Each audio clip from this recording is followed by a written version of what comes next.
Welcome to mastermind academy. എൻ്റെ പേര് Jiji. So ഇന്ന് നമ്മൾ നോക്കാൻ പോകുന്നത് വില്ലേജ് ഫീൽഡ് അസിസ്റ്റന്റിന്റെ സിലബസ് ആണ്.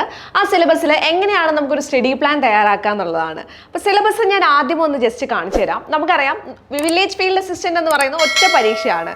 അപ്പം നിങ്ങൾ ഒരു പ്രാവശ്യം വ്യക്തമായിട്ട് കൃത്യമായിട്ട് നന്നായി പഠിക്കാൻ റെഡി ആണെങ്കിൽ ഉറപ്പായിട്ടും ഈ ഒരു പരീക്ഷയിൽ നിങ്ങൾക്ക് ക്രാക്ക് ചെയ്യാൻ പറ്റും. ഇനി ഈ പരീക്ഷ എനിക്ക് കിട്ടുമോ, കട്ട് ഓഫ് കൂടുതലല്ലേ എന്നൊക്കെ ചിന്തിക്കുന്നവരോടാണ് പറയുന്നത്. ഏതൊരു പരീക്ഷയും പഠിക്കുന്ന ആൾക്കാർക്ക് മാത്രമാണ് എളുപ്പം, പഠിക്കാത്തവർക്ക് ബുദ്ധിമുട്ട് തന്നെയാണ്. സോ നിങ്ങൾക്ക് എവിടെ ഇരിക്കണം, പഠിക്കുന്ന ഒരു കുട്ടിയാവണോ പഠിക്കാത്ത കുട്ടിയാവണോ ഡിപ്പെൻസ് ആണ്. നിങ്ങൾ വിചാരിക്കുന്ന നിങ്ങൾ എത്രമാത്രം ഹാർഡ് വർക്ക് ചെയ്യുന്നു അതിനൊക്കെ അനുസരിച്ചിട്ടുണ്ടാവാം. എന്തായാലും എങ്ങനെ നമുക്ക് പഠിക്കാമെന്ന് നോക്കാം. 100 മാർക്കാണ് ഇതിൽ വരുന്നത് പരീക്ഷയ്ക്ക്. ഇത്രയാണ് ഈ സിലബസ് വരുന്നത്. അപ്പൊ നമ്മൾ സാധാരണ രീതിയിൽ എങ്ങനെയാണ് സിലബസിനെ കവർ ചെയ്യുന്നത്? രണ്ടായിട്ടാണ് പൊതുവെ സിലബസിനെ പറയാറുള്ളത്. ഓക്കെ, രണ്ടായിട്ടാണ് പറയാറുള്ളത്. ഒന്നെന്ന് പറയുന്നത് GK പോർഷൻ ആണ്. ഓക്കെ, അടുത്തൊരു പോർഷൻ എന്ന് പറയുന്നത് maths, Malayalam, English, current affairs. ഇങ്ങനെയാണ് രണ്ടായിട്ട് തിരിക്കുന്നത്. അപ്പൊ ഈ GK എന്ന് പറയുന്നതിൽ 50 മാർക്കാണ്. ഈ GK പോർഷനിലാണ് എന്തൊക്കെയാ വരുന്നത് നമുക്ക് നോക്കാം. ചരിത്രം വരുന്നുണ്ട്, ഭൂമിശാസ്ത്രം വരുന്നുണ്ട്, ധനതത്വശാസ്ത്രം അതായത് എക്കണോമിക്സ്, കോൺസ്റ്റിറ്റ്യൂഷൻ, കേരളം, ഭരണം, ഭരണ സംവിധാനങ്ങളും, ജീവശാസ്ത്രവും പൊതുജനാരോഗ്യവും, ഭൗതികശാസ്ത്രം, രസതന്ത്രം, കല, കായികം, സാഹിത്യം, സംസ്കാരം. ഇതൊക്കെ എന്തായിരുന്നു 50 മാർക്കിനാണ് വരുന്നത്. അതായത് 50 മാർക്കിന് കുറച്ചുകൂടി വൈഡ് ആയിട്ടുള്ള സിലബസ് ആണ്. ഞാനിപ്പോ പറയുന്നില്ല സിലബസ് എളുപ്പമാണ് കുറച്ചേ ഉള്ളൂ എന്നൊന്നും ഞാൻ പറയുന്നില്ല. ആദ്യത്തെ 50 മാർക്കിന്റെ സിലബസ് കുറച്ച് വൈഡ് ആണ്. അപ്പൊ ഓരോന്നിലും എന്തൊക്കെ പഠിക്കണം ചോദിച്ചു കഴിഞ്ഞാൽ, ഇപ്പോൾ ഹിസ്റ്ററി നമ്മൾ നോക്കിക്കഴിഞ്ഞാൽ 5 മാർക്കിന് തന്നെ കേരള ഹിസ്റ്ററി, ഇന്ത്യൻ ഹിസ്റ്ററി, അതുപോലെ തന്നെ വേൾഡ് ഹിസ്റ്ററി, ഇങ്ങനെയൊക്കെ നമുക്ക് കൃത്യമായിട്ട് നോക്കേണ്ടി വരും. ഇനി അടുത്ത ജോഗ്രഫി നമ്മൾ നോക്കുകയാണെങ്കിൽ ഇത് എവിടെ കൊടുത്തിട്ടുണ്ട് നോക്കാം. 5 മാർക്കാണ് വരുന്നത്. അതിൽ തന്നെ നമ്മുടെ ഭൂമിശാസ്ത്രത്തിന്റെ അടിസ്ഥാന തത്വങ്ങള്, പിന്നെ ഇന്ത്യൻ ജോഗ്രഫി, അതുപോലെ തന്നെ കേരള ജോഗ്രഫി ഒക്കെ കൊടുത്തിട്ടുണ്ട്. അതുപോലെ തന്നെ ധനതത്വശാസ്ത്രത്തിനെ കുറിച്ച് കൊടുത്തിട്ടുണ്ട് 5 മാർക്കിന്.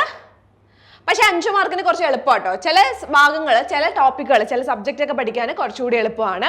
അപ്പൊ എന്തായിരുന്നു, എക്കണോമിക്സ് ആണ് വരുന്നത്. 5 മാർക്കാണ് വരുന്നത്. എക്കണോമിക്സ് 5 മാർക്കാണ്. എക്കണോമിക്സിന് 5 മാർക്കാണ് വരുന്നത്. അതേപോലെ തന്നെ ഇന്ത്യ സാമ്പത്തിക രംഗം, പഞ്ചവത്സര പദ്ധതികൾ, പ്ലാനിംഗ് കമ്മീഷൻ, നീതി ആയോഗ്, നവസാമ്പത്തിക പരിഷ്കരണങ്ങള്, ധനകാര്യ സ്ഥാപനങ്ങള്, കാർഷിക വിളകള്, ധാതുക്കള്, ഹരിത വിപ്ലവം, ഇതൊക്കെ ഇവിടെ വരുന്നുണ്ട്. ഇനി ഇന്ത്യൻ ഭരണഘടന 5 മാർക്കാണ് വരുന്നത്. ഏറ്റവും എളുപ്പമുള്ള മറ്റൊരു ഭാഗമാണ് ഇന്ത്യൻ ഭരണഘടന. പഠിക്കാൻ കുറച്ചുകൂടി എളുപ്പം ഇന്ത്യൻ ഭരണഘടനയും എക്കണോമിക്സ് കുറച്ചേ ഉള്ളൂ കേട്ടോ. കാരണം ഈ 5 മാർക്കിന് എന്തായിരുന്നു, ഭരണഘടന, നിയമനിർമ്മാണ സമിതി, ആമുഖം, പൗരത്വം, മൗലിക അവകാശങ്ങൾ, നിർദ്ദേശക തത്വങ്ങൾ, മൗലിക കടമകൾ, ഗവൺമെന്റിന്റെ ഘടകങ്ങൾ, പ്രധാനപ്പെട്ട ഭരണഘടന ഭേദഗതികൾ, പഞ്ചായത്തി രാജ്, ഭരണഘടന സ്ഥാപനങ്ങളും അവയുടെ ചുമതലകളും, union list, state list, concurrent list, ഇതൊക്കെ എന്തായിരുന്നു നമുക്ക് 5 മാർക്കിന് ചോദിക്കുന്നതാണ്. അപ്പൊ അടുത്ത ടോപ്പിക്, 5ാമത്തെ ടോപ്പിക്കാണ് കേരളവും ഭരണവും ഭരണ സംവിധാനങ്ങളും ആണ്. 5 മാർക്കിനാണ് വരുന്നത്. ഈ 5 മാർക്കിന് കേരളം, സംസ്ഥാന സിവിൽ സർവീസ്, ഭരണഘടനാ സ്ഥാപനങ്ങൾ, വിവിധ കമ്മീഷനുകൾ, സാമൂഹിക സാമ്പത്തിക വാണിജ്യ ആസൂത്രണ അടിസ്ഥാന വിവരങ്ങൾ, ദുരന്ത നിവാരണ അതോറിറ്റി, തണ്ണീർത്തട സംരക്ഷണം, തൊഴിലും ജോലിയും, ദേശീയ ഗ്രാമീണ തൊഴിൽ പദ്ധതികൾ, ഭൂപരിഷ്കരണങ്ങൾ, സ്ത്രീകൾ, കുട്ടികൾ, മുതിർന്ന പൗരന്മാർ എന്നിവരുടെ സംരക്ഷണം, സാമൂഹ്യക്ഷേമം, സാമൂഹ്യ സുരക്ഷിതത്വം. ഇങ്ങനെ നോക്കുകയാണെങ്കിൽ നമ്മൾ കൂട്ടത്തിൽ ഏറ്റവും ബോറായിട്ടുള്ളത് എന്ന് ഞാൻ പറയുന്നല്ല കേട്ടോ. സ്റ്റുഡൻസ് ഒക്കെ സാധാരണ കൂട്ടത്തിൽ ഏറ്റവും ബോറായിട്ടുള്ള ഭാഗം എന്ന് പറയുന്നത് ഈ 5 മാർക്കാണ്. അപ്പോൾ നമുക്കിപ്പോൾ സമയമുണ്ട്. നമുക്കറിയാം സെപ്റ്റംബറിലൊക്കെയാണ് എക്സാം ഉണ്ടാവുള്ളൂ. കുത്തിയിരുന്ന് പഠിച്ചോളൂ. ഇപ്പോൾ ഭയങ്കര ബോറാണ് തോന്നുകയാണെങ്കിൽ ആദ്യം തന്നെ ഇതൊന്ന് കവർ ചെയ്യാൻ വേണ്ടി നോക്കുക, അല്ലേ? ഫസ്റ്റ് തന്നെ കവർ ചെയ്യണമെന്നില്ല, ഇഷ്ടമുള്ള ഒരു സബ്ജക്റ്റ് പഠിച്ച് പിന്നെ അടുത്തത് കവർ ചെയ്താലും, അതായത് അവസാനത്തേക്കൊന്നും വെക്കാതിരിക്കുക കേട്ടോ. ഇനി അടുത്തത് ജീവശാസ്ത്രവും പൊതുജനാരോഗ്യവും. 6 മാർക്കിന് നിങ്ങൾ 7 ടോപ്പിക്കാണ് പഠിക്കേണ്ടത്. അതായത് ഏതെങ്കിലും ഒരു ടോപ്പിക് ഒഴിച്ച് ബാക്കി എല്ലാത്തിനും ക്വസ്റ്റ്യൻ ഉണ്ടാവും. ഓക്കെ, ഇനി അടുത്തത് ഭൗതികശാസ്ത്രം 3 മാർക്കാണ്. 3 മാർക്കിന് നമ്മൾ കവർ ചെയ്യേണ്ടത് 8 ടോപ്പിക്കുകളാണ് കവർ ചെയ്യേണ്ടത് കേട്ടോ. അപ്പൊ 8 ടോപ്പിക്കുകൾ നന്നായി പഠിക്കുക, 3 മാർക്ക്. അപ്പോൾ ഇത് നമ്മൾ നോക്കിക്കഴിഞ്ഞാൽ കുറച്ചുകൂടി വലുതാണെന്ന് നമുക്ക് വേണമെങ്കിൽ പറയാം, മാർക്കിനെ കമ്പയർ ചെയ്ത് നോക്കുമ്പോൾ. ഇനി അടുത്തത് രസതന്ത്രം 3 മാർക്കും 3 ടോപ്പിക്കാണ്, 3 ഭാഗങ്ങളാണ്. ഓരോ ഭാഗത്തുനിന്ന് 1 മാർക്ക് വീതം ചോദിക്കും. ഇനി കലാ, കായികം, സാഹിത്യം, സംസ്കാരമാണ്. പ്രീവിയസ് ഇയർ ക്വസ്റ്റ്യൻ പേപ്പർ ഒക്കെ നിങ്ങൾക്ക് നോക്കുക. അതിനെ ബേസ് ചെയ്തിട്ട് കല, അതുപോലെ തന്നെ കായികത്തിൽ തന്നെ നമ്മൾ നോക്കിക്കഴിഞ്ഞാൽ 10 ഭാഗങ്ങളുണ്ട് പഠിക്കാൻ. ഇനി സാഹിത്യത്തിൽ നമ്മൾ നോക്കിക്കഴിഞ്ഞാൽ സാഹിത്യത്തിൽ 9 ഭാഗങ്ങളാണ്, സംസ്കാരത്തിൽ നോക്കിക്കഴിഞ്ഞാൽ 2 ഭാഗങ്ങളായിട്ടാണ് തിരിച്ചിരിക്കുന്നത്. ഇനി കമ്പ്യൂട്ടർ അടിസ്ഥാന വിവരങ്ങൾ 3 മാർക്കാണ് വരുന്നത് കേട്ടോ, 3 മാർക്കാണ്. അതിൽ തന്നെ 4 ടോപ്പിക്കുകളായിട്ടാണ് ഈ 3 മാർക്ക്, 5 ടോപ്പിക്കുകളായിട്ടാണ് 3 മാർക്ക് വരുന്നത്. ഇനി അടുത്തത് സുപ്രധാന നിയമങ്ങൾ. സുപ്രധാന നിയമങ്ങൾ 5 മാർക്കാണ്. ഇതിൽ എത്ര നിയമങ്ങളുണ്ട്?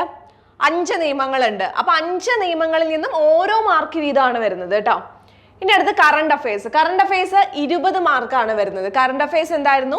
20 മാർക്കാണ് കറണ്ട് അഫയേഴ്സ് വരുന്നത് കേട്ടോ. 20 മാർക്ക്.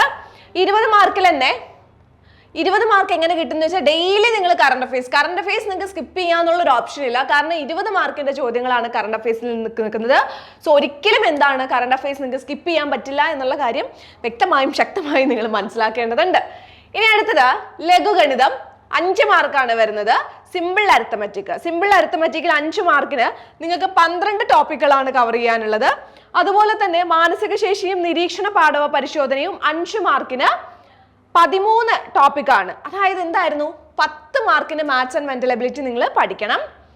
ഇനി ഇംഗ്ലീഷ് ഗ്രാമർ 5 മാർക്ക്. ഇംഗ്ലീഷ് ഗ്രാമറിനും വൊക്കാബുലറിക്ക് 5 മാർക്കും. മലയാളത്തിന് മൊത്തം 13 ടോപ്പിക്കില് 10 മാർക്കിന്. അപ്പൊ നിങ്ങൾക്ക് ഏറ്റവും കൂടുതൽ പഠിക്കാൻ എളുപ്പം ചോദിച്ചു കഴിഞ്ഞാൽ കറണ്ട് അഫയേഴ്സ് കൃത്യമായിട്ട് ഫോളോ അപ്പ് ചെയ്യുക.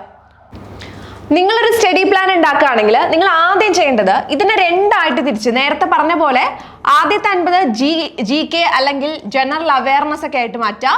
അടുത്തത് English, maths, Malayalam, current affairs, ഈ രീതിയിൽ പഠിക്കുക. ഇതിൽ ഏറ്റവും കൂടുതൽ പഠിക്കാൻ ഏറ്റവും നന്നായിട്ടും സ്പീഡിലും പെട്ടെന്ന് കവർ ചെയ്യുന്നതും ഈ ലാസ്റ്റ് രണ്ടാമത്തെ 50 മാർക്കാണ്. കാരണം മലയാളത്തിൽ കൃത്യമായിട്ട് 10 മാർക്ക് ഉണ്ട്, മാത്സിന് 10 മാർക്ക് ഉണ്ട്, ഇംഗ്ലീഷിന് 10 മാർക്കാണുള്ളത്, കറണ്ട് അഫയേഴ്സിന് 20 മാർക്കാണ്. മാർക്ക് ഡിസ്ട്രിബ്യൂഷൻ ഏറ്റവും കൂടുതൽ ഏതിനാന്ന് ചോദിച്ചു കഴിഞ്ഞാൽ ഇത് രണ്ടാമത്തെ ഭാഗത്തിനാണ് മാർക്ക് ഡിസ്ട്രിബ്യൂഷൻ കൂടുതൽ. കൃത്യമായിട്ട് സിലബസ് പറഞ്ഞിട്ടുണ്ട്. പിന്നെ ഈ ഒരു സാധനം പഠിച്ചു വെച്ച് കഴിഞ്ഞാൽ നിങ്ങൾക്ക് എല്ലാ എക്സാമും ക്രാക്ക് ചെയ്യാൻ പറ്റും. അപ്പൊ നിങ്ങളുടെ സമയം നിങ്ങൾക്കാണ് അറിയാം. കൃത്യമായിട്ട് ഒരു സമയം നിങ്ങളുടെ ഏതാണെന്ന് നിങ്ങൾ കണ്ടുപിടിക്കണം. എന്നിട്ട് ഡെയിലി എന്തായിരുന്നു? English, maths, Malayalam, current affairs മിസ്സാവാതെ പഠിക്കാൻ നോക്കുക. ഓക്കെ, ഇത് നിങ്ങൾ സ്കിപ്പ് ചെയ്തിട്ട് നിങ്ങളുടെ ഒരു രാത്രി നിങ്ങൾ ഉറങ്ങരുത്. അത് നിങ്ങൾ എടുക്കുന്ന ഒരു റെസൊല്യൂഷൻ ആയിരിക്കണം. ഒരു രാത്രി പോലും ഞാൻ ഇതിലേതും ഒന്നും സ്കിപ്പ് ചെയ്തിട്ട് ഉറങ്ങില്ല എന്നുള്ള resolution. English, maths, Malayalam, current affairs അത് മസ്റ്റ് ആയിട്ട് നിങ്ങൾ മനസ്സിലാക്കുക. ഇനി അതേപോലെ തന്നെ വേറൊരു കാര്യം നമ്മൾ നോക്കിക്കഴിഞ്ഞാൽ ജനറൽ അവയർനെസ് ആണ്. ജനറൽ അവയർനെസ്സിൽ ഏറ്റവും പെട്ടെന്ന് പഠിക്കാൻ സാധിക്കുന്ന കുറച്ച് ടോപ്പിക്കുകൾ ഉണ്ട്. ഒന്നാമത്തെ പറയുന്നത് കോൺസ്റ്റിറ്റ്യൂഷൻ ആണ്, രണ്ടാമത് എക്കണോമിക്സ് ആണ്, മൂന്നാമത്തത് വേൾഡ് ഹിസ്റ്ററി ആണ്, അതുപോലെ തന്നെ കേരള ജോഗ്രഫി. ജോഗ്രഫിയിൽ തന്നെ reverse, national park, wild life sanctuaries, ഇതൊക്കെ നിങ്ങൾക്ക് പെട്ടെന്ന് കവർ ചെയ്യാൻ പറ്റുന്ന ടോപ്പിക്കുകളാണ്. സോ ഇതിലൊക്കെ കുറച്ചുകൂടി കൂടുതലായിട്ട് കോൺസെൻട്രേറ്റ് ചെയ്യുക. ഈ രീതിയിൽ പഠിക്കുക. ഇനി ഇപ്പോൾ എങ്ങനെയാണ് ഒരു കോഴ്സ് ഒക്കെ നോക്കി നിങ്ങൾ പഠിക്കുന്നുണ്ടെങ്കിൽ നമ്മുടെ മാസ്റ്റർ മൈൻഡ് അക്കാഡമിയിൽ തന്നെ മുഴുവൻ ഓൺലൈൻ ക്ലാസ്സുകളുണ്ട്. നിങ്ങൾക്ക് ലൈവ് ക്ലാസ്സുകൾ കിട്ടും, റെക്കോർഡ് സെഷൻ, ഇതെല്ലാം എന്തായിരുന്നു നിങ്ങൾക്ക് കിട്ടുന്നതായിരിക്കും. ലൈവ് കിട്ടും, റെക്കോർഡ് സെഷൻ കിട്ടും.